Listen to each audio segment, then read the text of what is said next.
Last day of London Fashion Week. Time flies when you're enjoying yourself, and it started with a bang with Pilotto. It's one of the most highly anticipated shows of the week, and it was fabulous, I have to say. This time they were actually trying to explore the primitivism of nature and then the high tech as well. So you had dresses that were full of kind of very nubbly tweeds and panels of really shiny silver metallic, and then really bright fluorescence, and then followed by a dress that kind of looked like it had been inspired by some kind of mossy lichen on a tree. I mean, it was kind of nature and science mashed up together in a fabulous concoction of dresses and really sharp trousers. A straight leg from the hip, I want to say with a center crease, but they also had really iron sharp side seams which they kind of extended, and kind of flaps of fabric that kind of stuck out at the side, almost like fins. It was really kind of interesting construction.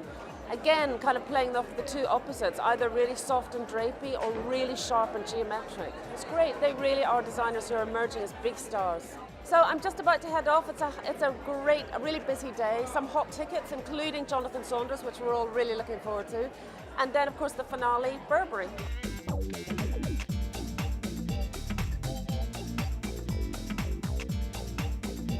When I started, I was looking at industrial and delicate, those two words, and how I could make them work.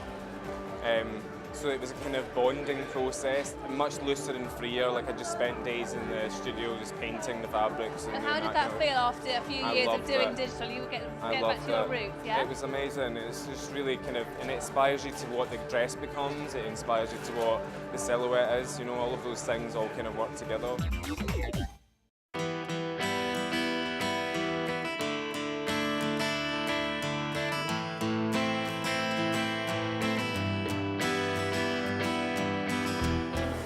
You can see from around me that they've actually created the rather effective effect of rain inside, since it's also raining outside. But actually that's quite appropriate for Burberry, because the icon of the house is the trench coat for the rain. And they took that as a starting point for a lot of the coats for this collection, which were really the staple, the kind of heart and soul of the collection. They took aspects of the tailored trench, turned them into pea coats, really big collars lined with sheepskin and strapped around with leather straps. They toned it down just for your regular navy wool pea coat, but with big brass buttons, so it had a lot of military swagger. And then the evening wear became very, very feminine, so the dresses underneath were like ruched satin or ruched crushed velvet. So it looked really pretty underneath these very, very tailored, sharp coats in fabrics that were really quite kind of heavy and quite strict in that very military way.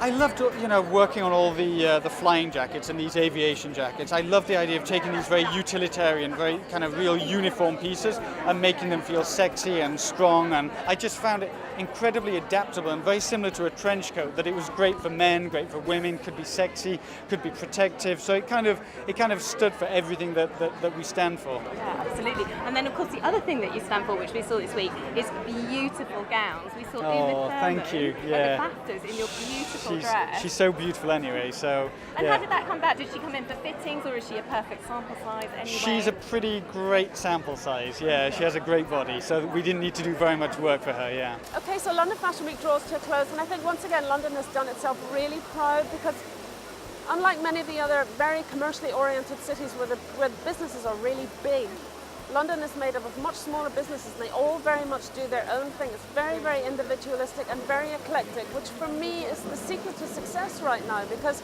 people are looking to be seduced by, things either from, the fabulous prints of people like Pilotto, or the amazing soft tailoring of Richard Nicol, or the gorgeous knits of Louise Golden, and this beautiful tailoring at Burberry. I think idiosyncrasy is one of London's strengths. It moves quickly and it darts ahead of the trends and ahead of the crowds, and I think that's what makes us one of the most vibrant and exciting fashion cities in the world.